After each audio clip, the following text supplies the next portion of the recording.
Hello प्यारे बच्चों and दोस्तों, आज हम लोग डिस्कस करेंगे मेटलर्जी की लास्ट लेक्चर की क्लास को। देखिए, पहले दो लेक्चरों में हम लोगों ने क्या डिस्कस किया। आपको मैंने बताया कि प्रोसेस क्या होते हैं, फिर मैंने बताया कि रिडक्शन कैसे किया जाता है। आज हम लोग डिस्कस करेंगे मेटलर्जी। देखो, मेटलर्जी में करना क्या होता है, मैंने ये पहले डिस्कस कर लिया है कि मेटलर्जी में चार प्रोसेस होते हैं। सबसे पहले कोई भी ओर मिलेगा, उसका कंसंट्रेशन कर दोगे, फिर उस ओर का क्या कर दोगे आप लोग, मेटल ऑक्साइड में कन्वर्ट कर दोगे, फिर मेरे दोस्तों उसका क्या करना है, रिडक्शन, फिर क्या करना है, रिफाइनिंग। स्टेप चार ही यूज करना है।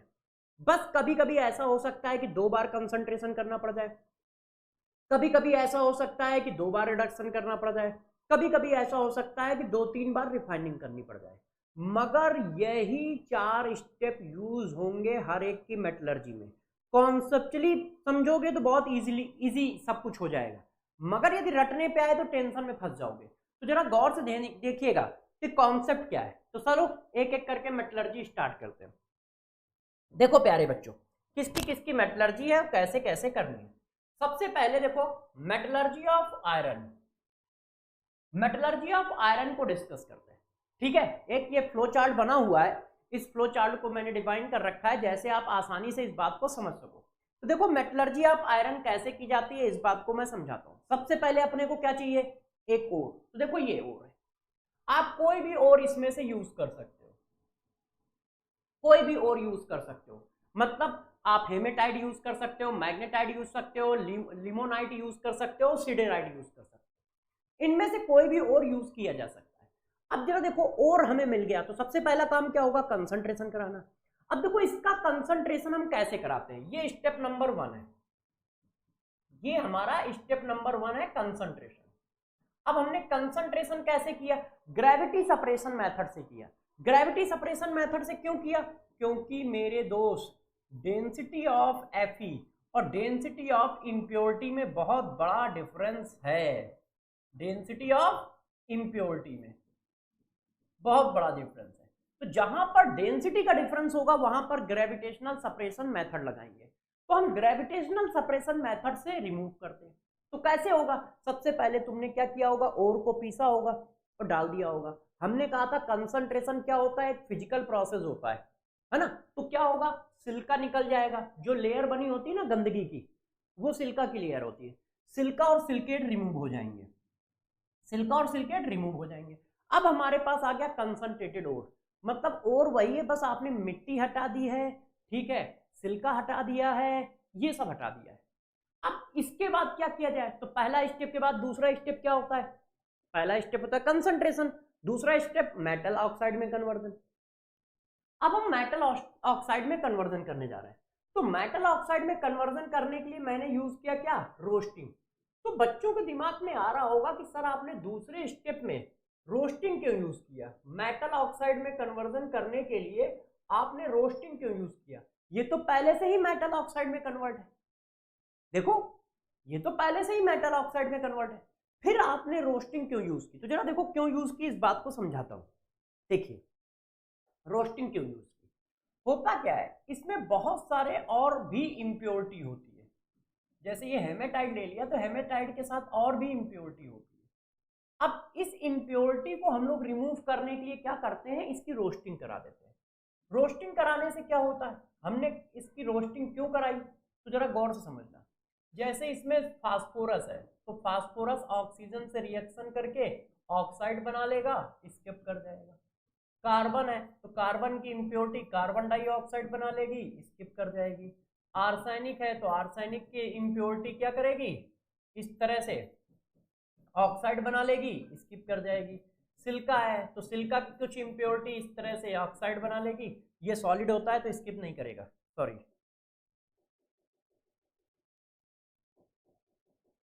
ये देखो, इस वजह से हम लोग रोस्टिंग कराते हैं, नहीं तो रोस्टिंग कराना अपना कोई उद्देश्य नहीं था। रोस्टिंग के पीछे सिर्फ रीजन ये है कि इम्प्योरिटी कम हो जाए। तो यार देखो, हम स्टेप नंबर 2 रोस्टिंग करा लेते हैं। अब रोस्टिंग कराने पर हमारे पास आ गया है FeO, ठीक है, Fe2O3 और साथ में इम्प्योरिटी, इम्प्योरिटी ऐसे। अब हम क्या कराते हैं, रिडक्शन, स्टेप नंबर 3। मैंने आपको बताया था कि स्टेप नंबर 3 को हम रिडक्शन बोलते हैं। और रिडक्शन कब, यदि कोई मेटल कार्बन के आसपास है तो ऑलवेज रिडक्शन कार्बन मेथड से किया जाता है।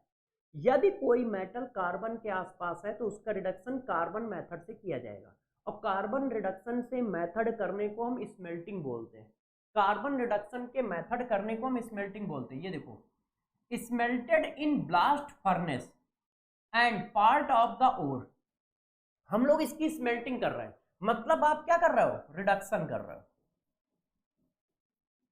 आप क्या कर रहे हो, रिडक्शन कर रहे हो। अब दोस्त रिडक्शन कैसे करते हैं, तो मैंने आपको समझाया था कि जब भी रिडक्शन करोगे तो क्या क्या डालोगे, हम ओर डालेंगे, फिर हम फ्लक्स डालेंगे, फिर हम रिड्यूसिंग एजेंट डालेंगे, फिर हम क्या डालेंगे, हीट करेंगे, और क्या डालेंगे, एयर। ये सारा काम करते हैं। और कौन है, आप देखो फ्लक्स। अब बात आती है फ्लक्स क्या डाला जाए। फ्लक्स क्या काम करता था, फ्लक्स का काम होता था इंप्योरिटी के रिस्पेक्ट में। जब हम हेमेटाइड या मैग्नेटाइड लेते हैं तो इसमें इंप्योरिटी किसकी होती है, सिलिका की इंप्योरिटी होती है। इसमें इंप्योरिटी होती है सिलिका की। अब यदि इंप्योरिटी सिलिका की है तो सिलिका का ऑक्साइड कैसा होगा, एसिडिक। तो फ्लक्स कैसा डालोगे, बेसिक। तो बेसिक फ्लक्स के फॉर्म में डालते हैं कैल्शियम कार्बोनेट। रिड्यूसिंग एजेंट क्या डालोगे, कार्बन। कार्बन का मतलब कोक, सस्ता होने की वजह से, ठीक है। तो रिड्यूसिंग एजेंट कौन पड़ेगा, कार्बन पड़ेगा, और फ्लक्स कौन पड़ेगा, कैल्शियम कार्बोनेट पड़ेगा, ठीक है। आप इसको क्या करोगे, हीट कर दोगे। अब इससे होगा क्या, तो जरा देखो इससे होगा क्या, आपको पीछे ले चल के यहां बताते हैं, सॉरी यहां बताते हैं कि इससे क्या होगा। जरा देखिए स्मेल्टिंग में क्या होगा। जब आप इसकी स्मेल्टिंग कराओगे तो जरा देखो क्या होगा। ये जो कैल्शियम कार्बोनेट है ये ऐसे ब्रेक होगा इस तरह से, ये यूजलेस है, स्किप कर जाएगी। कैल्शियम ऑक्साइड और इंप्योरिटी ये आपस में रिएक्शन करेंगे। ये इंप्योरिटी है और ये कैसी नेचर की है, एसिडिक। और ये क्या है, फ्लक्स। और फ्लक्स कैसे नेचर का है, बेसिक। एसिड बेस रिएक्शन करके इसका सॉल्ट बना लेंगे, ये देखो इस तरह से। और ये क्या हुआ, स्लैग। ये क्या हुआ दोस्त, स्लैग हुआ इस तरह से। और स्लैग की जो डेंसिटी होती है वो मेटल से कम होती है, मेटल से कम होती है। इसलिए ये क्या होगा, स्लैग ऊपर आएगा लेयर के फॉर्म में ऐसे फर्नेस में, और मेटल नीचे आएगा। जो हमारा मेटल होगा वो नीचे आएगा इस तरह से। और वहां पे दरवाजे लगे होते हैं, उनसे हम बाहर निकाल लेते हैं, इस तरह से रहता है। ये स्लैग आएगा और उसके नीचे मेटल आएगा,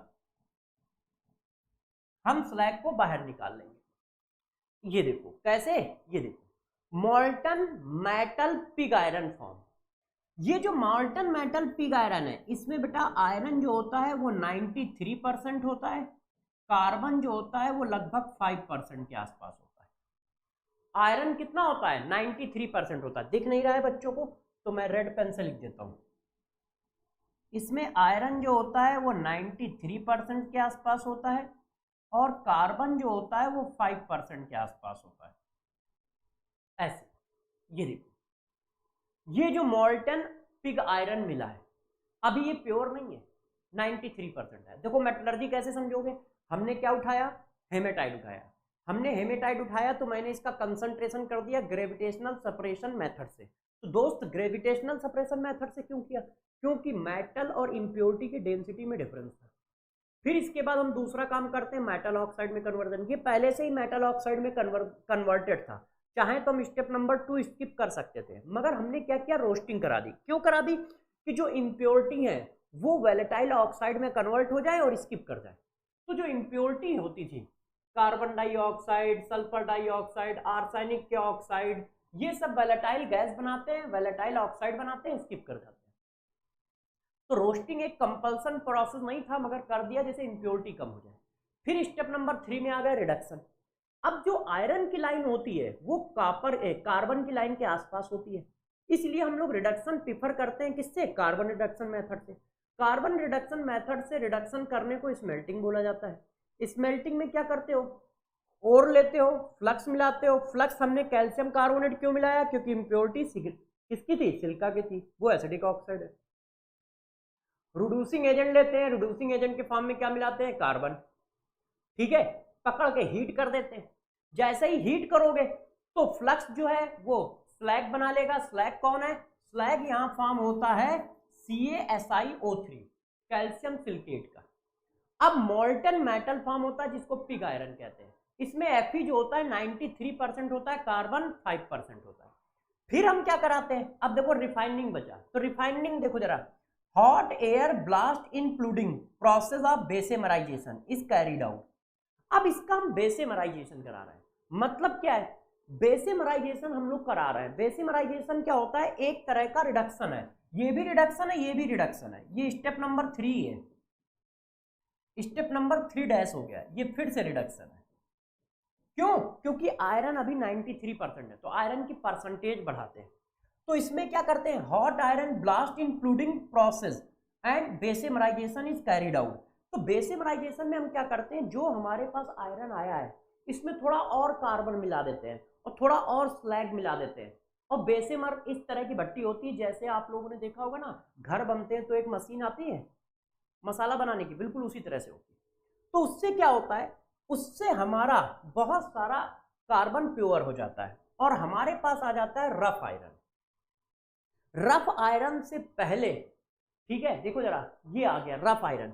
रफ आयरन जो होता है वो हमारा प्योरेस्ट आयरन होता है, ये हमारा क्या है, प्योर फॉर्म है रफ आयरन जो होता है। और इसमें Fe का परसेंटेज बहुत ज्यादा होता है, इसमें Fe का परसेंटेज क्या होता है, बहुत ज्यादा होता है। ये देखो, इस तरह से हम इसको कन्वर्ट कर लेते हैं रफ आयरन में, ठीक है। 99.95% तक Fe होता है, ये प्योरेस्ट होता है, ये प्योरेस्ट आयरन होता है, ये देखो। तो इस तरह से आयरन की मेटलर्जी चलती है। इस तरह से क्या होता है दोस्त, आयरन की मेटलर्जी चलती है। और आयरन की मेटलर्जी में इस तरह से हमें चीजें मिल जाती हैं। रफ आयरन तक हम पहुंच जाते हैं, 99.95% तक आयरन मिलता है। तो सबसे पहले मैंने क्या किया, मैंने सबसे पहले क्या किया, कंसंट्रेशन किया। कंसंट्रेशन का कौन सा प्रोसेस यूज किया, ग्रेविटेशनल सेपरेशन मेथड। फिर मैंने क्या किया, मेटल ऑक्साइड में कन्वर्ट करने के लिए स्टेप नंबर 2 में यूज किया रोस्टिंग। फिर मैंने क्या किया, स्टेप नंबर 3 में यूज किया रिडक्शन, कार्बन रिडक्शन मेथड, जिससे पिग आयरन बना। 93% उसमें होता है, कार्बन ज्यादा होता है, तो कार्बन की मात्रा को कम करने के लिए, Fe की मात्रा को बढ़ाने के लिए हम लोग उसका बेसेमराइजेशन कर देते हैं। फिर उसको हम लोग क्या करते हैं, पुडिंग प्रोसेस यूज करते हैं, जिससे हमारे पास रफ आयरन बनता है जो 99.95% तक प्योर होता है। और ये प्योरेस्ट फॉर्म ऑफ आयरन होता है, ठीक है, ये प्योरेस्ट फॉर्म ऑफ आयरन होता है। अब जरा देखो यार, इसके बाद हमारे पास है मेटलर्जी ऑफ कॉपर। जरा देखो, मेटलर्जी ऑफ कॉपर। अब कॉपर की मेटलर्जी पढ़ते हैं, तो जरा देखो, कॉपर की मेटलर्जी में कॉपर पैराइड हम और लेते हैं, और हम क्या लेते हैं, कॉपर पैराइड लेते हैं। कॉपर पैराइड जो होता है बच्चों CuFeS2 होता है। रियलिटी में ये क्या होता है, रियलिटी में ये कॉपर सल्फाइड और आयरन सल्फाइड का मिक्सचर होता है, इस तरह से। ये देखो, कॉपर पैराइड देते हैं। अब बताओ, हमारे 4 स्टेप है। पहला स्टेप क्या होगा, कंसंट्रेशन। दूसरा स्टेप क्या होगा, मेटल ऑक्साइड में कन्वर्जन। तीसरा स्टेप क्या होगा, रिडक्शन। चौथा स्टेप क्या होगा, रिफाइनिंग। वही काम करते हैं। जैसे ही बच्चों ने देखा कि इसके पास सल्फाइड है, तो स्टेप नंबर 1 क्या करोगे, फ्लोटेशन प्रोसेस यूज करोगे। भाई कंसंट्रेशन किस मेथड से करोगे, कंसंट्रेशन करोगे फ्लोटेशन प्रोसेस। किसी ने कहा क्यों, क्योंकि इसके पास सल्फाइड ओर है। सल्फाइड ओर का कंसंट्रेशन फ्लोटेशन मेथड से करते हैं। होता क्या है, सिलिका और सिलिकेट की इंप्योरिटी जो होती है वो रिमूव हो जाती है। सिलिका और सिलिकेट की इंप्योरिटी रिमूव हो गई।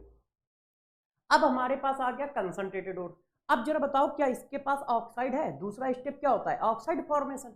अब यदि ऑक्साइड फॉर्मेशन हमें करना है, तो क्या इसके पास पहले से ऑक्सीजन है, नहीं। तो जब इसके पास दोस्त पहले से ऑक्सीजन नहीं है, तो ऑक्सीजन खुद देना पड़ेगा। तो आप क्या करोगे, आप बस इतना काम करोगे, कंसंट्रेटेड ओर लोगे और एयर दोगे और हीट कर दोगे, और इसको क्या बोलते हैं, इसी को बोला जाता है रोस्टिंग। और रोस्टिंग क्यों कर रहे हैं, क्योंकि इसके पास ऑक्सीजन नहीं है, तो हमें क्या होगा, मेटल ऑक्साइड मिल जाएगा। अब यहां पर आपको एक खास बात बताता हूं, जरा समझिएगा खास बात क्या है। कि जब हम कॉपर पाराइड की रोस्टिंग कराते हैं, एयर के साथ हीट किया, ये देखो ये हम क्या करा रहे हैं, रोस्टिंग। तो रोस्टिंग कराने में दिक्कत क्या आती है जरा समझिए। जब हम इसकी रोस्टिंग कराते हैं तो प्रॉब्लम क्या आती है, हमें FeO भी मिलता है, ये भी मिलता है, और साथ साथ में ये भी मिलता है। ये देखो ये मिक्सचर मिलता है, और इम्प्योरिटी तो है ही है, इम्प्योरिटी। अब इस बात को जरा गौर से समझिएगा कि क्या क्या मिल रहा है, क्यों क्यों मिल रहा है। जरा देखो, सबसे पहले क्या होता है, जो फास्फोरस है वो एयर से मिलके P4 और 10 बना के उड़ जाता है। जो आर्सेनिक है वो भी ऑक्सीजन से मिलके AS4 और 10 बना के उड़ जाता है, इस तरह से। ठीक है, जो भी इम्प्योरिटीज है ऐसे। अब इनमें जरा बात बताता हूं कि ये क्या गड़बड़ कर रहे हैं। जरा देखो, नोट डाल के बता रहा हूं, ध्यान रखिएगा, इंपॉर्टेंट है। कॉपर की जो एफिनिटी होती है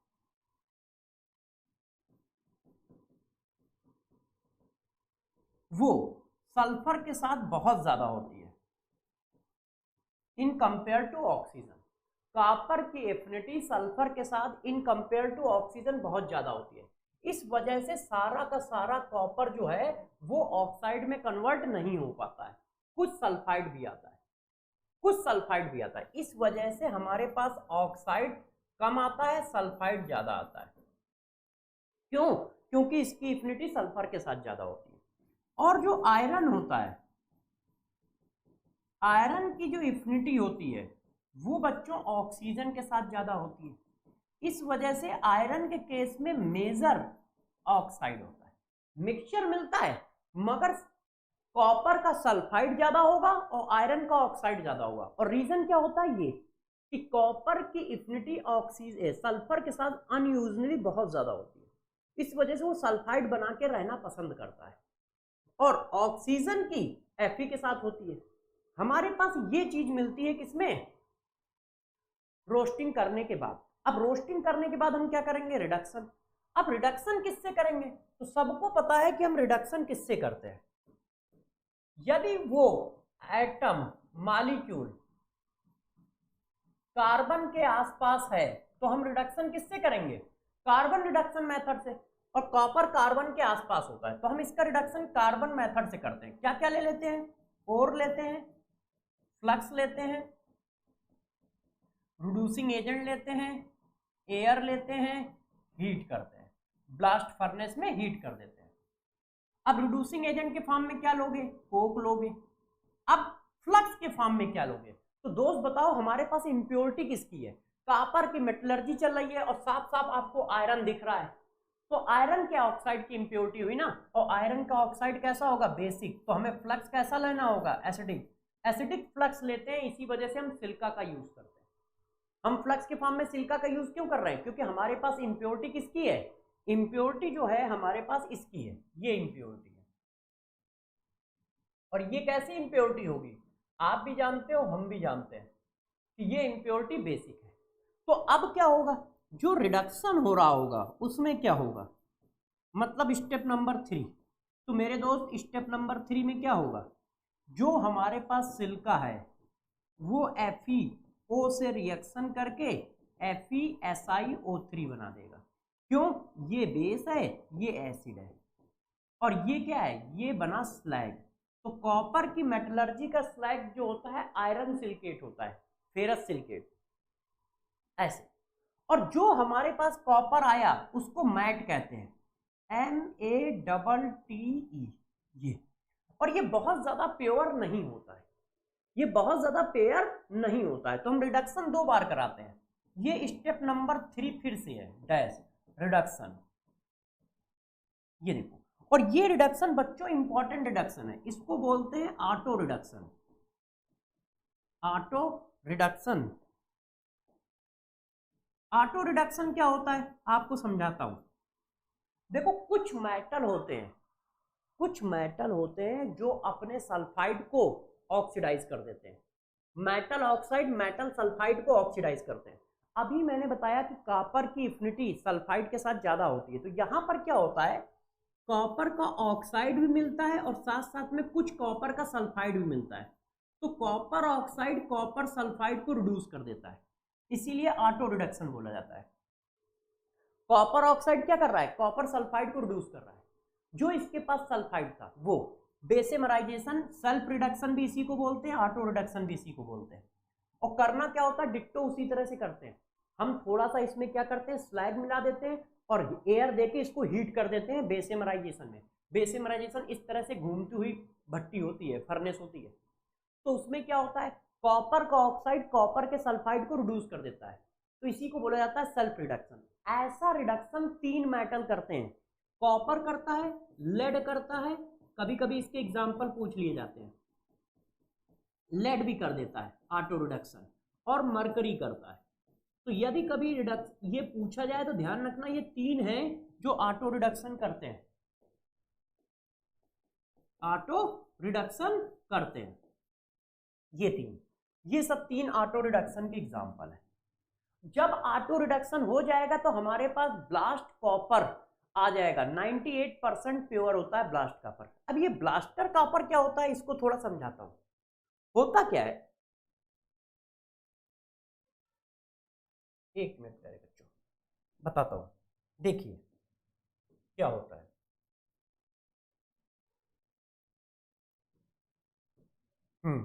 अब जरा बात को समझिएगा क्या होता है, कैसे होता है। हमने क्या हुआ, फर्नेस में, ये सपोज करो फर्नेस थी, ठीक है, इस तरह से। फर्नेस में क्या हुआ, हमारे पास लिक्विड, ये लिक्विड है, हमारे पास ये लिक्विड कॉपर आया ऐसे, ये देखो। अब जरा बात को समझिएगा, हमारी रिएक्शन कौन सी हुई है, हमारी रिएक्शन ये हुई है, ऑटो रिडक्शन हुआ है ना। तो ऑटो रिडक्शन में ये हुआ है, ये गैस है, और ये क्या है, मेल्टेड कॉपर है। तो ये मेल्टेड कॉपर है। अब इसमें जो SO2 गैस है, ये यहां से जो होगी, ये यहां से बाहर निकलेगी। तो बाहर निकलेगी तो इसके ऊपर क्या है, वो बना देती है बुदबुदे टाइप के, बबल्स टाइप के ऐसे। भाई जब लिक्विड मेटल है तो लिक्विड मेटल तो बहुत हाई डेंसिटी का होगा, और उसके नीचे फंसी हुई है SO2 गैस। तो ये SO2 गैस जब बाहर निकलती है तो ऊपर बबल बना देती है, ऊपर बबल बना देती है। ये देखो इधर ये ऐसे बबल बना देगी। इसी वजह से इस कॉपर का नाम जो होता है, हम लोग इस कॉपर का नाम क्या रखते हैं, ब्लास्टर कॉपर रखते हैं। ये जो है इस कॉपर का नाम ब्लास्टर कॉपर रख रहे हैं। ब्लास्टर कॉपर क्यों लग रहा है, क्योंकि ये SO2 gas form bubble bubbles on the surface of, sorry, एक मिनट, अच्छा ये क्या चक्कर है, एक मिनट प्यारे बच्चों। On the surface of copper liquid, copper liquid के सरफेस पे SO2 अपना बबल बना देता है, इसीलिए इसका नाम ब्लास्टर कॉपर रखा जाता है। ये पूछा जाता है कि Y copper is called blaster copper. तो ब्लास्टर कॉपर रखने के पीछे रीजन ये होता है। अब ये हमारा, सॉरी, अब ये हमारा ब्लास्टर कॉपर आ गया जिसमें 98% कॉपर है। अब हम इसका रिफाइनिंग करते हैं, ये स्टेप नंबर 4 है। ये क्या है, step number 4। Step number 4 refining होता है। इसकी रिफाइनिंग पोलिंग मेथड से की जाती है। ये देखो इसकी रिफाइनिंग हम किससे कर रहे हैं, पोलिंग मेथड से। पोलिंग मेथड क्या होता है, ये एक स्पेसिफिक मेथड है। कब यूज किया जाता है बताता हूं, ठीक है। ये देखो पोलिंग मेथड एक स्पेसिफिक मेथड है, और इसको कब यूज करते हैं, देखो जरा कब यूज करते हैं। If metal have impurity of its one metal oxide in liquid metal, जरा बात को समझना, जब मेटल में खुद के ऑक्साइड की इंप्योरिटी हो, जब मेटल में खुद के ऑक्साइड की इंप्योरिटी होती है तो हम पोलिंग मेथड यूज करते हैं। जब मेटल में खुद के ऑक्साइड की इंप्योरिटी होती है तो हम पोलिंग मेथड यूज करते हैं। कैसे यूज किया जाता है बताता हूं। ये देखो, ये हमारा लिक्विड मेटल है जो हमें मिला है।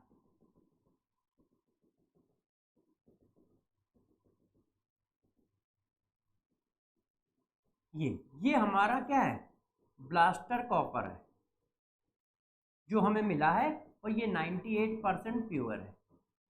अब इसमें हम करते क्या है, हरे कलर का एक डंडा लेते हैं, हरे कलर का एक पोल लेते हैं, उस पोल से इसको खूब हिलाते हैं। ऐसे देखो पोल ले लिया, ठीक है, इस पोल से इसको खूब हिलाएंगे। अब इसको हम लोग इस पोल से क्या करते हैं, रोटेट करते हैं ऐसे।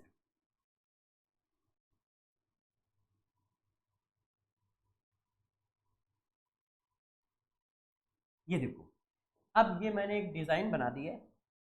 अब क्या होता है, मैंने देखो ब्लास्टर कॉपर जो लिया, हरे करे के डंडे से खूब हिलाते हैं, ऐसे ऐसे ऐसे ऐसे करते रहते हैं और टेम्परेचर हाई रखते हैं। ये जो हरे कलर का डंडा दिख रहा है इसको बोला जाता है ग्रीन पोल। ग्रीन पोल, इसमें क्या होती है, हाइड्रोकार्बन होती है, hydrocarbon of green pole oxidise, sorry, reduce metal oxide to metal। जो ग्रीन कलर का डंडा होता है उससे निकलती है हाइड्रोकार्बन, और जो हाइड्रोकार्बन निकलती है वो क्या करती है मेरे दोस्त, मेटल ऑक्साइड को मेटल में रिड्यूस कर देती है ऐसे, और खुद में ऑक्सीडेशन कर लेती है ऐसे। ये रिएक्शन होती है। तो ध्यान रखो, पोलिंग मेथड यूज कब करते हैं, पोलिंग मेथड तब यूज किया जाता है जब मेटल के पास उसी के मेटल ऑक्साइड की इंप्योरिटी हो, तब हम पोलिंग मेथड यूज करते हैं। ठीक है, तो पोलिंग मेथड से हमने इसका रिडक्शन करा दिया, तो metal oxide reduce to metal, metal oxide metal में रिड्यूस हो गया, और 99.95% तक हमारे पास प्योर कॉपर आ गया है। ये देखो, इसको क्या कहते हैं, टच पिच कॉपर कहते हैं। ठीक है, अब ये देखो, इसकी फिर हम इलेक्ट्रोलिसिस कराते हैं। अभी भी हमारे पास रिडक्शन ही चल रहा है, step number, sorry colour change करता हूं, ये स्टेप नंबर 4 ही चल रहा है। 2 बार हम लोग क्या करते हैं, रिफाइनिंग कराते हैं, इलेक्ट्रोलिसिस रिफाइनिंग। इलेक्ट्रोलिसिस रिफाइनिंग में क्या करते हैं, कॉपर सल्फेट एज इलेक्ट्रोलाइट डालते हैं। ठीक है, तो हमारे पास कॉपर जो है 99.9% कॉपर फॉर्म होता है एनोड पर, और यहां पर एक और चीज फॉर्म होती है, एनोड मट। एनोड मट, एनोड के नीचे एनोड मट फॉर्म होता है जिसमें सिल्वर, गोल्ड, जिंक एसेट्रा ये चीजें रहती हैं एनोड मट के फॉर्म में। कैथोड पे हमारा क्या होगा, कॉपर मिल जाएगा। अब कैथोड पे जब कॉपर मिलेगा तो एनोड पे क्या होता है, इंप्योरिटी जमा हो जाती है नीचे। जो एनोड पे इंप्योरिटी जमा होती है उसी को एनोड मट कहते हैं। उसमें कॉपर, सिल्वर, सॉरी कॉपर कह रहे हैं, सिल्वर, गोल्ड, जिंक ये सब होता है। ठीक है, इस तरह से हम कॉपर की मेटलर्जी को करते हैं। तो जरा देखो, कॉपर की मेटलर्जी में क्या किया, सबसे पहले ओर लिया, कौन सा ओर था, CuFeS2, कॉपर पैराइड। अब मेरे दोस्त कॉपर पैराइड यदि हमारे पास ओर है तो उसमें सल्फर है, तो पहला स्टेप क्या होगा, कंसंट्रेशन किससे चिपकाओगे, फ्लोटेशन प्रोसेस से चिपकाओगे। अब इसके पास ऑक्सीजन नहीं है, तो दूसरा स्टेप क्या होगा हमारा, मेटल ऑक्साइड में कन्वर्जन। तो मेटल ऑक्साइड में कन्वर्जन किससे करेंगे, रोस्टिंग से करेंगे। तीसरा स्टेप आया रिडक्शन, रिडक्शन किससे करेंगे भैया, सिंपल सी बात है, ये कार्बन के आसपास का मेटल है तो कार्बन के थ्रू रिडक्शन कर देंगे। जब कार्बन के थ्रू रिडक्शन कर देते हैं तो जो आता है मैट होता है। हम इसका एक बार और रिडक्शन कराते हैं, क्यों, क्योंकि सल्फर की, सॉरी कॉपर की सल्फर के साथ हाई एफिनिटी होती है जिसकी वजह से कॉपर सल्फाइड भी आ रहा होता है। तो फिर हम एक बार और रिडक्शन कराते हैं, उसको बोलते हैं ऑटो रिडक्शन। उसमें sulphur oxide sulphur sulphide, sulphur oxide, sorry copper oxide copper sulphide को रिड्यूस कर देता है। इसको ऑटो रिडक्शन बोलते हैं, सेल्फ रिडक्शन बोलते हैं। ठीक, ब्लास्टर कॉपर आता है जो 98% प्योर होता है, इसकी हम रिफाइनिंग करा देते हैं, पहले पोलिंग मेथड से कराते हैं, फिर इलेक्ट्रोलिसिस रिफाइनिंग कराते हैं और 99.99% प्योर कॉपर हमारा आ जाता है। ठीक है, बात समझ पाए कैसे करते हैं। अब जरा देखो, ये सब तो मैंने पढ़ाया है। अब ये देखो मेटलर्जी ऑफ, अब क्या है, metallurgy of silver by, oh sorry, metallurgy of silver by MacArthur Forrest process. MacArthur Forrest process क्या होता है बताता हूं, बहुत सिंपल है। मेटलर्जी ऑफ सिल्वर में हम लेते किसको हैं, अर्जेंटाइट, अर्जेंटाइट मतलब Ag2S, Ag2S से मेटलर्जी कर रहे हैं। अब जरा बताना, यदि मेरे पास और Ag2S है तो बताओ हमें पहला स्टेप जो यूज करना चाहिए, स्टेप नंबर 1 कंसंट्रेशन, उसको कैसे करना चाहिए, फ्लोटेशन प्रोसेस से करना चाहिए। तो हम लोगों ने फ्लोटेशन प्रोसेस से इसका कंसंट्रेशन कर दिया। तो जब इसका कंसंट्रेशन किया तो SiO2 और सिलिका की इंप्योरिटी रिमूव हो गई। SiO2 और सिलिका की इंप्योरिटी रिमूव होने से हमारे पास कंसंट्रेटेड ओर आ गया। अब कंसंट्रेटेड ओर आ गया तो जरा देखो यहां पर क्या प्रॉब्लम है, गौर से बताता हूं। इसके पास ऑक्सीजन नहीं है तो हमें इसकी रोस्टिंग करनी चाहिए, मगर हम इसकी रोस्टिंग ना करके हम इसकी रोस्टिंग ना करके इसकी लीचिंग करते हैं। तो बच्चों ने कहा भाई ऐसा क्यों करते हो, गलत सलत तो नहीं करना चाहिए ना यार, पहले पढ़ाया है कि जिसके पास ऑक्सीजन ना हो उसकी रोस्टिंग करो, अब कह रहे हो हम लीचिंग करेंगे तो बुरा नहीं लगेगा बच्चे को, तो बिल्कुल लगना चाहिए बच्चे को बुरा। तो उसको बुरा ना लगे उसके लिए कुछ पढ़ाता हूं, उसको क्या पढ़ाता हूं जरा समझो, बात समझो। हमें करानी रोस्टिंग चाहिए, मगर जब हम इसकी रोस्टिंग कराएंगे तो प्रॉब्लम क्या आएगी जरा देखिए। हमने इसकी करा दी रोस्टिंग, जब प्यारे बच्चों में इसकी रोस्टिंग कराते हैं तो ये मिलेगा, है ना, ऑक्साइड मिलेगा। अब प्रॉब्लम क्या है, oxide of silver unstable in high temperature. Problem ये है कि ये जो इसका ऑक्साइड होता है वो हाई टेम्परेचर पे अनस्टेबल होता है, इसी वजह से हम इसकी रोस्टिंग नहीं करा सकते हैं। So we used leaching process,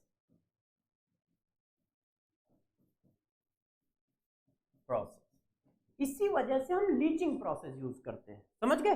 roasting क्यों यूज नहीं कर रहे हैं, तो रोस्टिंग करना चाहिए था मगर हम रोस्टिंग नहीं कर पा रहे हैं क्योंकि इसका मेटल ऑक्साइड अनस्टेबल होता है, तो लीचिंग प्रोसेस। अब लीचिंग का काम क्या होता है, लीचिंग प्रोसेस में मैंने आपको पढ़ाया था कि एक स्पेसिफिक रेजेंट डालते हैं जो इम्प्योरिटी या मेटल से रिएक्शन कर जाए। तो जरा देखो अर्जेंटाइट होता है Ag2S, इसमें हम डालते क्या है, इसमें हम डालते हैं NaCl, ये हमारा 5% या 0.5 मोलर कंसंट्रेशन का सॉल्यूशन होता है और साथ साथ में डालते हैं एयर।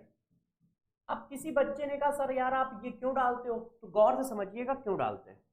देखो होता क्या है, जब हम Ag2S में NaCl डालते हैं और साथ में एयर डालते हैं तो जरा देखो क्या होता है, ये कॉम्प्लेक्स बना लेता है।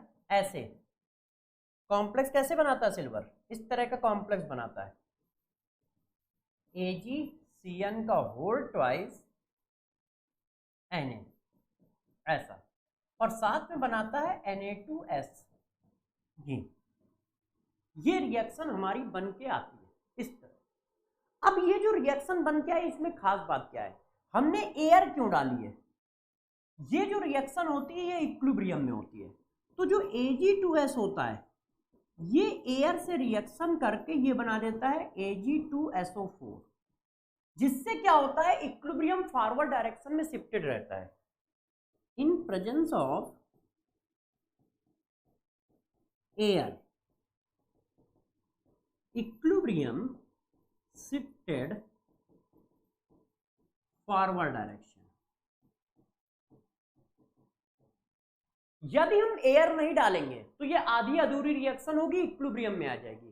तो एयर हम इसलिए डालना है जैसे इक्विलिब्रियम फॉरवर्ड डायरेक्शन में शिफ्ट रहे। क्यों शिफ्ट रहेगा, ये जो Ag2S बन रहा है ये एयर से ऑक्सीडाइज होके H2SO4 बनता रहेगा। तो यदि ये कंज्यूम होता रहेगा तो इक्विलिब्रियम फॉरवर्ड डायरेक्शन में शिफ्टेड रहेगी। इक्विलिब्रियम क्या होगा? फॉरवर्ड डायरेक्शन में शिफ्टेड रहेगी। ठीक है, तो हम लोग क्या करते हैं, हम लोग लीचिंग कराते हैं, और लीचिंग में क्या करते हैं, स्पेसिफिक रिएजेंट डालते हैं NaCN विद एयर। जब डालते हैं तो हमारे पास आ जाता है Na, ये देखो क्या आया है, NaAgCN का होल ट्वाइस का सोल्यूशन। अब हम स्टेप नंबर 3 यूज करते हैं।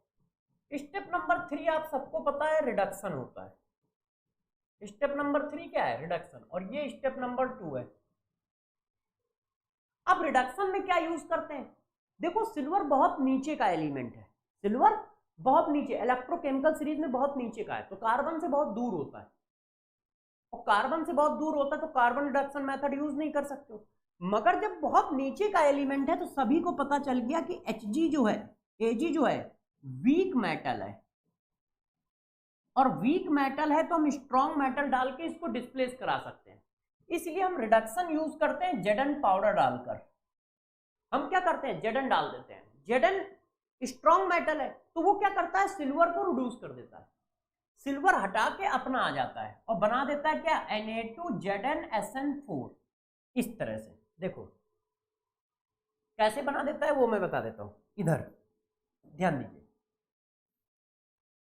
जब हम Zn डालते हैं और ये हमारे पास इस तरह से है तो Zn इसको क्या करता है, रिड्यूस कर देता है ऐसे, Na2ZnCN का होल 4 बना देता है और Hg को बाहर कर देता है इस तरह से, और ये सोल्यूशन होता है। Hg अपना प्रेसिपिटेट होता है, ये रिडक्शन हो रहा होता है। ऐसा क्यों हो पाता है? क्योंकि Ag के रिस्पेक्ट में ये स्ट्रॉन्ग मेटल है, Ag के रिस्पेक्ट में क्या है, ये स्ट्रॉन्ग मेटल है। स्ट्रॉन्ग मेटल वीक मेटल को रिड्यूस करता है, तो Zn स्ट्रॉन्ग मेटल है इसलिए वो Ag को रिड्यूस कर देता है और बाहर निकाल देता है। एक मिनट प्यारे बच्चों, ये देखो, तो हमारे पास प्रेसिपिटेट ऑफ सिल्वर आ जाता है। फिर हम उसको क्या करते हैं, हीट करते हैं लिटिल KNO3 के साथ, फर्दर कुछ इंप्योरिटी है उनको रिमूव कराते हैं और हमारे पास इम्प्योर सिल्वर आ जाता है। अब हम इसका क्या कराते हैं, अब हम इसका यूज करते हैं स्टेप नंबर 4। स्टेप नंबर 4 मेरे दोस्त क्या होता है, रिफाइनिंग। रिफाइनिंग में हम इसका करते हैं कुपलेशन। कुपलेशन क्यों करते हैं, देखो जिसमें लेड की इंप्योरिटी होती है उसका कुपलेशन किया जाता है, ध्यान रखिएगा। ये कब करते हैं, ये यूज्ड करते हैं if impurity of lead present। यदि किसी के पास लेड की इंप्योरिटी है तब हम कुपलेशन करते हैं, और इसमें लेड की इंप्योरिटी होती है तो लेड की इंप्योरिटी रिमूव हो जाती है और हमारे पास प्योर सिल्वर आ जाता है। इसकी फिर हम इलेक्ट्रोलिसिस करते हैं, स्टेप नंबर 4। इलेक्ट्रोलिसिस तो 2 बार करते हैं, इलेक्ट्रोलिसिस तो सबकी करते हैं, और ध्यान रखिए रिफाइनिंग लगभग 2 बार करनी पड़ती है, किसी किसी मेटलर्जी में 3 बार करनी पड़ती है। और हमारे पास फिर इलेक्ट्रोलिसिस करोगे और हमारे पास प्योर सिल्वर आ जाएगा। तो सिल्वर वाले मेथड को क्या कहते हैं, मैकऑर्थर फॉरेस्ट मेथड कहते हैं। पहला पॉइंट सिंपल है, करना कुछ नहीं है, जैसे ही आपने देखा अर्जेंटाइड ओर है वैसे ही तुमने फ्लोटेशन मेथड लगा दिया। फिर तुमने देखा इसके पास ऑक्सीजन नहीं है तो तुम्हारा मन करा कि इसकी रोस्टिंग करें। फिर तुम्हें मेरी बात याद आ गई कि यार सर ने कहा था इसकी रोस्टिंग नहीं कर पाओगे, क्यों नहीं कर पाओगे, क्योंकि दोस्त यार इसका ऑक्साइड अनस्टेबल होता है। तो फिर तुमने कहा क्या करें, लीचिंग मार दी। लीचिंग मारने से एक कंपाउंड आ गया। अब बात आई रिडक्शन करने की, तो यार रिडक्शन हमने कहा यार ये तो कार्बन के आसपास होता ही नहीं है, जो अलिंगम डायग्राम बनाया है उसमें ये बहुत ऊपर होता है। तो ये हुआ कि बहुत ऊपर है तो ये वीक मेटल है, तो स्ट्रॉन्ग मेटल से डिस्प्लेस करा दो। तो Zn डाल के इसको डिस्प्लेस करा देते हैं। डिस्प्लेस कराने पर फिर हमें क्या है, रिफाइनिंग करनी है। तो जिसमें लेड की इंप्योरिटी होती है उसकी रिफाइनिंग के लिए हम क्यूपलेशन यूज करते हैं। तो पहले क्यूपलेशन कर दिया, फिर इलेक्ट्रोलिसिस कर दी, बस Hg आ गया, खत्म होगा खेल। अब जरा देखो next, last and final main हम लोगों को 4 मेटलर्जी पढ़नी पड़ती है। कौन कौन सी, एक मेटलर्जी पढ़नी होती है कॉपर की, सिल्वर की, और कॉपर, सिल्वर, आयरन और एल्युमिनियम। अब एल्युमिनियम की मेटलर्जी देखो जरा, एल्युमिनियम की मेटलर्जी को जरा अच्छे से देखिएगा। देखो मेरी कोशिश है अच्छे से समझाने की। देखो सबसे पहले एल्युमिनियम की जब हमको मेटलर्जी करनी होती है तो हम करते क्या है,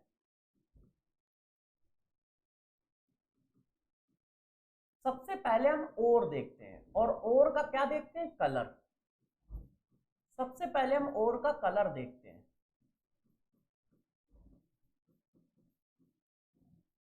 ओर का कलर क्यों देखते हैं, जरा समझो। यदि ओर लिया, ओर कौन सा लोगे यार, एल्युमिनियम की मेटलर्जी है तो Al2O3 डॉट SX2O लेते हैं, इसको क्या बोलते हैं, बॉक्साइड। तो हम ओर लेते हैं बॉक्साइड। बॉक्साइड का पहले कलर देखते हैं, कलर देखते हैं और चेक करते हैं इसका कलर है कैसा। यदि रेड कलर है तो इसका मतलब होता है उसमें आयरन की इंप्योरिटी ज्यादा है, आयरन इंप्योर फॉर्म में है। और यदि इसका कलर व्हाइट आ रहा होता है, व्हाइट या ग्रे कलर का होता है, इसका मतलब इसमें सिलिका की इंप्योरिटी ज्यादा है। इंप्योरिटी के फॉर्म में दोनों होता है इसमें। यदि सिलिका की इंप्योरिटी है तो ज्यादा है तो अलग मेथड से करोगे, आयरन की इंप्योरिटी ज्यादा है तो अलग मेथड से करोगे। तो सबसे पहले हम ये देखते हैं, बॉक्साइड लेंगे, उसका कलर चेक करेंगे। देखने में यदि हल्का सा ब्राउनिश कलर दिख रहा है, इसका मतलब आयरन की इंप्योरिटी ज्यादा है। और यदि वो व्हाइट कलर का दिख रहा है, इसका मतलब सिलिका की इंप्योरिटी ज्यादा है। तो देखो ये है, जब आयरन रेड कलर का दिखेगा या ब्राउन कलर का दिखेगा बॉक्साइड, तो इसका मतलब हुआ आयरन की इंप्योरिटी ज्यादा है। और यदि ये व्हाइट कलर का दिख रहा है, इसका मतलब हुआ कि इसमें क्या है, सिलिका की इंप्योरिटी ज्यादा है। इसमें सिलिका की इंप्योरिटी ज्यादा है, इसमें आयरन की इंप्योरिटी ज्यादा है। अब जरा देखो पहला स्टेप, हमारे पास एल्युमिनियम है। एल्युमिनियम मेरे दोस्त पहले से ही ऑक्साइड के फॉर्म में है, बॉक्साइड लिखा है ना, है। तो हम इसका कंसंट्रेशन कैसे करते हैं, तो जरा देखना, आपको हम स्टेप लिख के देते हैं। Step number 1, concentration. कंसंट्रेशन किया जाता है लीचिंग मेथड से। लीचिंग मेथड से कैसे करते हैं, तो जरा इस बात को समझिएगा कि लीचिंग मेथड से कैसे किया जाता है। देखो इसका कंसंट्रेशन हम लीचिंग मेथड से करते हैं। इसके दो मेथड होते हैं। एक मेथड होता है Bayer's method, BAERES, Bayer's method, scientist के नाम पे। एक होता है हॉल्स मेथड। ये देखो बेयर्स मेथड में क्या किया जाता है, बेयर्स मेथड में लीचिंग की जाती है NaOH के साथ। हॉल्स मेथड में लीचिंग की जाती है sodium carbonate with water plus water, ऐसे। अब जरा गौर से मेरी बातों को समझिएगा, किसमें किसमें क्या क्या आता है। यदि थोड़ा बहुत आपको एस ब्लॉक आता है तो मैंने वहां पे एक रिएक्शन पढ़ाई है, ठीक है, अब पता है आपके भी बैच में भी पढ़ाई है। सब जन की आज सुनो प्रभु बाबा अली, सब SB जन ZN आस AS सुनो SN SI प्रभु PB बाबा BABE, है ना, BBE अली एल्युमिनियम। ये क्या करते हैं, ये NaOH के साथ रिएक्शन करके सॉल्युबल कंपाउंड बनाते हैं। तो हम लीचिंग में NaOH इसीलिए यूज कर रहे हैं क्योंकि आप सबको पता है कि NaOH क्या करेगा, एल्युमिनियम से रिएक्शन करके एल्यूमिना बना देगा, सॉल्युबल कॉम्प्लेक्स AN ये बना देगा। और यहां पर भी यही है भाई, जब सोडियम कार्बोनेट को आप इसके साथ डालोगे तो एल्यूमिना बन जाएगा। एल्यूमिना क्या होगा, सॉल्युबल होगा, और इंप्योरिटी क्या होगी, इनसॉल्युबल होगी। इंप्योरिटी का प्रेसिपिटेट बनेगा, और यहां पर भी इंप्योरिटी का प्रेसिपिटेट बनेगा। अब हम क्या करेंगे, अब हम इसकी हाइड्रोलिसिस कर लेंगे, हाइड्रोलिसिस दोनों जगह पे। तो हमें क्या मिल जाएगा, AlOH का होल थ्राइस मिल जाएगा। यहां पर भी मिल गया AlOH का होल थ्राइस। जरा समझना, अभी ये हमारा क्या चल रहा है, अभी ये हमारा एक ही चीज चल रही है, क्या, लीचिंग। अब जरा समझो, आयरन की ऑक्साइड है, यदि बॉक्साइड में आयरन की इंप्योरिटी है तो लीचिंग करने के दो मेथड है, एक बेयस मेथड है, एक हॉल्स मेथड है, जो साइंटिस्ट, दोनों साइंटिस्टों ने दिया है, और दोनों लगभग एक जैसे हैं। NaOH डालते हैं तो जब NaOH डालोगे तो आपको पता है एल्युमिनियम रिएक्शन कर जाएगा, एल्यूमिना बना देगा और आयरन का प्रेसिपिटेट बन जाएगा। इसी तरह सोडियम कार्बोनेट विद वाटर डालोगे तो भी NaOH ही तो हुआ, तो एल्यूमिना बन जाएगा और आयरन का प्रेसिपिटेट बन जाएगा। फिर इनकी हाइड्रोलिसिस कर लेते हैं। हाइड्रोलिसिस करने पर AlOH का होल ट्वाइस, AlOH का होल थ्राइस बन जाता है। ठीक, ये लीचिंग मेथड है। लीचिंग मेथड अलग अलग है सबका, बाकी सारा मेथड सेम है। चाहे बॉक्साइड में आयरन की इम्प्योरिटी हुई तो लीचिंग करने के दो मेथड, एक बेयस मेथड, एक हॉल्स मेथड। बॉक्साइड में सिलिका की इम्प्योरिटी हुई तो लीचिंग कैसे किया जाता है? सरपेक मेथड से किया जाता है। कैसे किया जाता है? सरपेक्स मेथड से किया जाता है। सरपेक मेथड क्या होता है बताता हूं। इसमें क्या करते हैं, हम ओर लेते हैं और ओर को बच्चों हीट कर देते हैं नाइट्रोजन और सिलिका के साथ, सॉरी नाइट्रोजन और कार्बन के साथ, हाँ नाइट्रोजन प्लस कार्बन के साथ, ऐसे। अब इससे क्या होता है, जब आप इसको हीट करते हो तो देखो जरा क्या क्या होता है, बात को समझिएगा। होता क्या है, मैं इधर लिख देता हूं। होता क्या है, जो सिलिका होता है वो कार्बन से रिड्यूस हो जाता है, CO2 गैस के फॉर्म में बनता है और इसकी वेपर बन जाती है और ये उड़ जाता है ऐसे। जो एल्युमिनियम होता है वो नाइट्रोजन से रिएक्शन करके एल्युमिनियम नाइट्राइड बना लेता है ऐसे। फिर हम इसकी हाइड्रोलिसिस कर देते हैं और हाइड्रोलिसिस करोगे तो ये फिर हाइड्रोक्साइड में आ जाएगा ऐसे और अमोनिया गैस बन जाएगी जो स्किप हो जाएगी। ये देखो, तो यहां पे हमारे पास आ जाता है ये AlN। फिर हम इसकी हाइड्रोलिसिस कर लेते हैं, तो हाइड्रोलिसिस करने पे हमारे पास आ जाता है क्या, AlOH का होल थ्राइस ऐसे। अब जरा देखो, तीनों एक ही जगह पे आ गए, लीचिंग करने पर तीनों एक ही जगह पे आ गए। तो सबसे पहले जरा समझो, बुकों में ये ऐसे चित्रा के लिखा होता है कि समझ ही नहीं आता है कि हुआ क्या है। तो पहले फ्लो चार्ट को बहुत अच्छे से समझना है। बॉक्साइड मिला, बॉक्साइड का कलर देखा, रेडिश कलर है तो इसका मतलब Fe ज़्यादा है, वाइट कलर है इसका मतलब सिलिका की इम्प्योरिटी ज़्यादा है। Fe की इम्प्योरिटी ज़्यादा है तो भी हम लोग क्या करेंगे, लीचिंग करेंगे। सिलिका की इम्प्योरिटी ज़्यादा है तो भी लीचिंग करेंगे, बस अलग अलग नाम है। मैंने देखा Fe की इम्प्योरिटी ज़्यादा है तो लीचिंग की, concentration done by leaching method. अब लीचिंग करने के दो रास्ते हैं, एक बेयर्स एक हॉल्स। बेयर्स में NaOH डालते हैं तो एल्यूमिना बन जाएगा, NaAlO2, फिर वाटर हाइड्रोलिसिस कर देंगे, एल्यूमिनियम हाइड्रोक्साइड आ गया। सोडियम कार्बोनेट के साथ वाटर डालोगे तो भी बेसिक सोल्यूशन है तो भी एल्यूमिना बन जाएगा। हाइड्रोलिसिस करेंगे, हाइड्रोक्साइड आ गया। ठीक, ये हो गया हमारा step number 1, concentration done by leaching method. अब इधर आ जाओ, यदि उसके पास सिलिका की इम्प्योरिटी ज्यादा है तो सिलिका की इम्प्योरिटी ज्यादा है तो हम नाइट्रोजन और कोक मिला के हीट कर देते हैं। नाइट्रोजन और कोक मिला के हीट करने से क्या होता है, कार्बन जो होता है सिलिका को रिड्यूस कर देता है, SI वेपर के फॉर्म में उड़ जाती है। नाइट्रोजन एल्युमिनियम से रिएक्शन करके एल्युमिनियम नाइट्राइड बना लेता है, जिसकी हाइड्रोलिसिस करने पर हाइड्रोक्साइड आ जाता है ये। अब जरा देखो, सब कुछ आ गया। अब हम इन तीनों में से सबका करा देते हैं कैल्सिनेशन। किसी ने कहा सर कैल्सिनेशन क्यों कराते हो, तो स्टेप नंबर 2 में हम कैल्सिनेशन कराते हैं। कैल्सिनेशन इसलिए कराते हैं कि जैसे ऑक्साइड बन जाए, ये सब हाइड्रोक्साइड है तो ये सब ऑक्साइड बना देते हैं Al2O3 कैल्सिनेशन करने पर। अब इसके बाद हमको रिडक्शन कराना है, तो यार इसका रिडक्शन थोड़ा खतरनाक है तो मैं बताता हूं। स्टेप नंबर 3 रिडक्शन, जरा देखो स्टेप नंबर 3 रिडक्शन। रिडक्शन कैसे करते हैं जरा इस बात को गौर से समझिएगा। रिडक्शन में हमने क्या लिया, Al2O3 लिया प्लस रिड्यूसिंग एजेंट लिया, सॉरी एक मिनट, रिडक्शन, अरे यार reduction, reduction done by electrolysis method, electrolysis method. किसी ने कहा कि सर यार ये नई टेक्निक सिर्फ इसी में लगा रहे हो कि reduction done by electrolysis method. जितने भी स्ट्रॉन्ग मेटल होते हैं उन सबका रिडक्शन इलेक्ट्रोलिसिस मेथड से ही किया जाता है, ध्यान रखिएगा। उन सबका रिडक्शन इलेक्ट्रोलिसिस मेथड से ही किया जाता है। और इसमें हम लोग मिलाते क्या है, इसमें इलेक्ट्रोलाइट के फॉर्म में मिलाया जाता है क्रायोलाइट और CaF। ये इनका यूज भी पूछा जाता है कि ये क्यों मिलाए जाते हैं। तो इनका यूज दो होता है, एक कंडक्टिविटी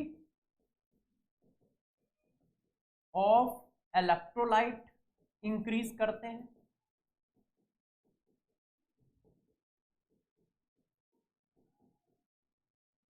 क्यों? क्योंकि इलेक्ट्रोलाइट कौन होता है, एल्यूमिना। इलेक्ट्रोलाइट, मेन इलेक्ट्रोलाइट कौन है, एल्यूमिना, क्योंकि इसी की तो मुझे रिडक्शन करना है, इसी की तो इलेक्ट्रोलिसिस करनी है। अब इसकी जब इलेक्ट्रोलिसिस करनी है तो यही तो मेन इलेक्ट्रोलाइट है, मगर साथ में ये भी मिलाते हैं।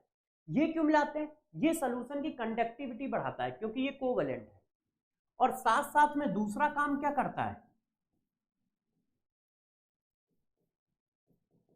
Melting point of alumina decrease करता है। Melting point of alumina decreases. जरा देखो होता क्या है, यदि एल्यूमिना का मेल्टिंग पॉइंट ज्यादा होता है, गौर से मेरी बात समझिएगा, यहाँ पे एक कॉन्सेप्ट है, एल्यूमिना का मेल्टिंग पॉइंट एल्युमिनियम के बॉइलिंग पॉइंट से ज़्यादा होता है। तो जब हम एल्यूमिना को मेल्ट कराने जाते हैं तो वो एल्युमिनियम के बॉइलिंग पॉइंट को क्रॉस कर जाता है। तो जब एल्यूमिना मेल्ट हो गया, इलेक्ट्रोलिसिस हुई तो एल्युमिनियम बनेगी, मगर वो उस टेम्परेचर पे एल्युमिनियम न बन के एल्युमिनियम की वेपर बनती है, तो इफिशियंसी कम हो जाती है। वेपर क्यों बन रही है, क्योंकि आपको उस टेम्परेचर तक रखना पड़ेगा जिसमें Al2O3 मेल्ट हो जाए, और वो टेम्परेचर एल्युमिनियम के बॉइलिंग पॉइंट से ज़्यादा होता है। तो यार एल्युमिनियम की वेपर बनती है तो इफिशियंसी कम हो जाती है। तो हम क्या करते हैं, एल्यूमिना के मेल्टिंग पॉइंट को कम करते हैं, और एल्यूमिना के मेल्टिंग पॉइंट को कहाँ तक कम करते हैं कि वो एल्युमिनियम के बॉइलिंग पॉइंट से कम आए, एल्यूमिना Al2O3 को बोलते हैं। इस वजह से क्रायोलाइट मिलाया जाता है। तो क्रायोलाइट के दो काम है, वो एल्यूमिना के मेल्टिंग पॉइंट को डिक्रीज कराता है और साथ साथ में कंडक्टिविटी भी बढ़ाता है। किसी ने कहा कैसे डिक्रीज कराता है, तो फिर मार खा सकते हो क्योंकि सोल्यूशन चैप्टर पढ़ा है, delta TF equal to IKFM। यदि आई की वैल्यू बढ़ा दोगे तो डेल्टा TF क्या होगा, और कम हो जाएगा, और ये आई तो है कि नहीं, वांट ऑफ फैक्टर। इस तरह से ये मेल्टिंग पॉइंट को डिक्रीज करता है। तो जरा देखिए, हाँ हम लोग वापस आते हैं। तो हम लोग क्या किया, हमने रिडक्शन करा दिया इलेक्ट्रोलिसिस मेथड से, तो हमारे पास इम्प्योर एल्युमिनियम आ गया। हमने इसका रिडक्शन किससे करा दिया, electrolysis method.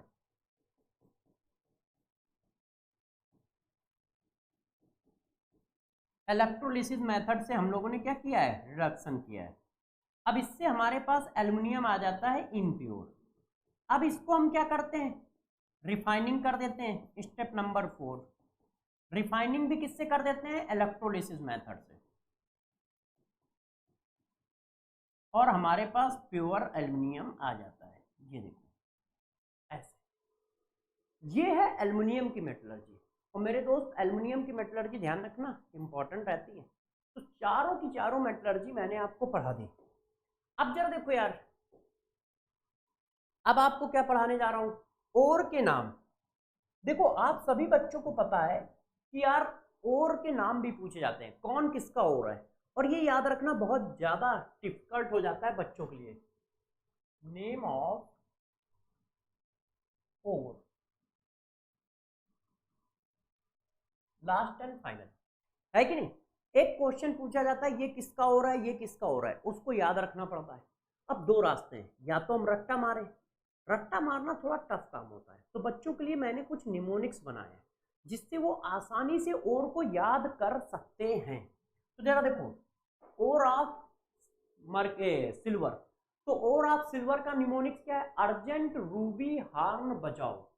Urgent Ruby horn बजाओ, भाई सामने कोई आ गया तो रूबी गर्ल्स का नाम है, तो बोला, बगल में बैठे थे उनके फादर, उन्होंने बोला यार अर्जेंट रूबी हार्न बजाओ।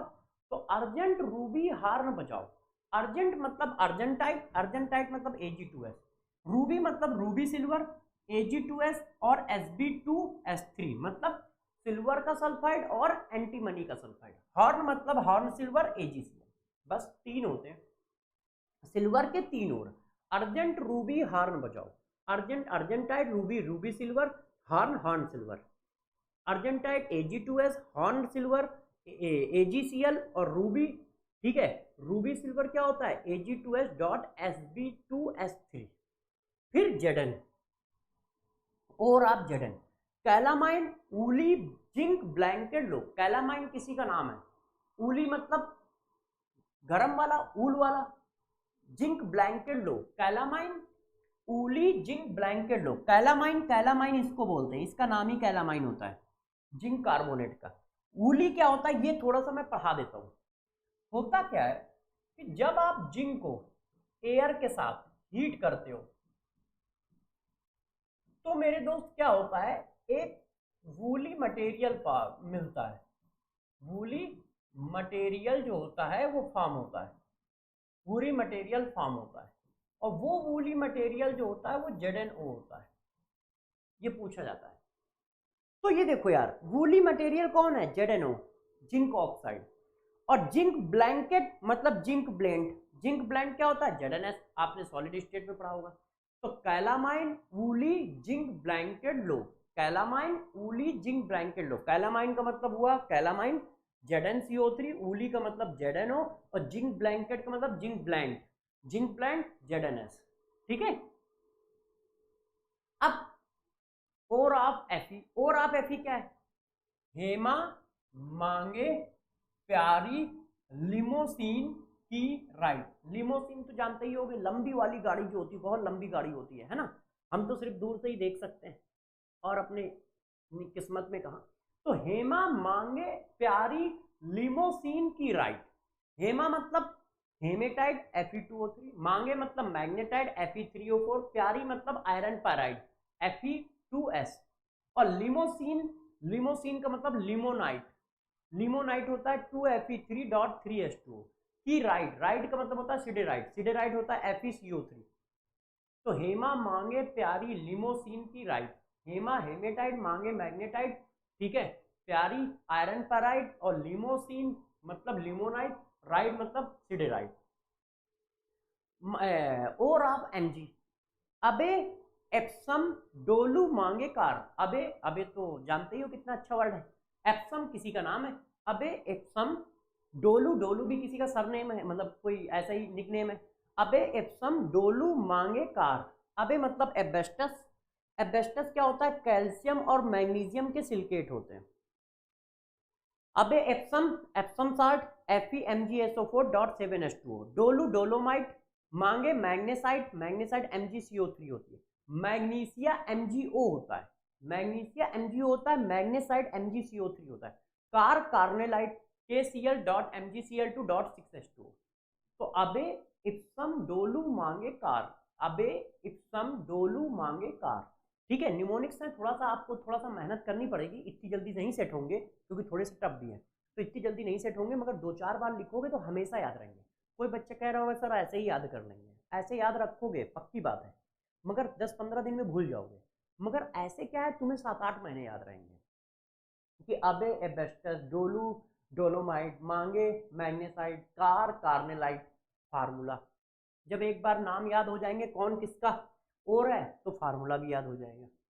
अब देखो और ऑफ कॉपर, एजू एजूराइट, एजू प्यारी माला क्यूट कॉपर ग्लास मांगे, एजू प्यारी माला, ठीक है, क्यूट कॉपर ग्लास मांगे। Azurite copper pyrite, malachite green, cuprite copper glass.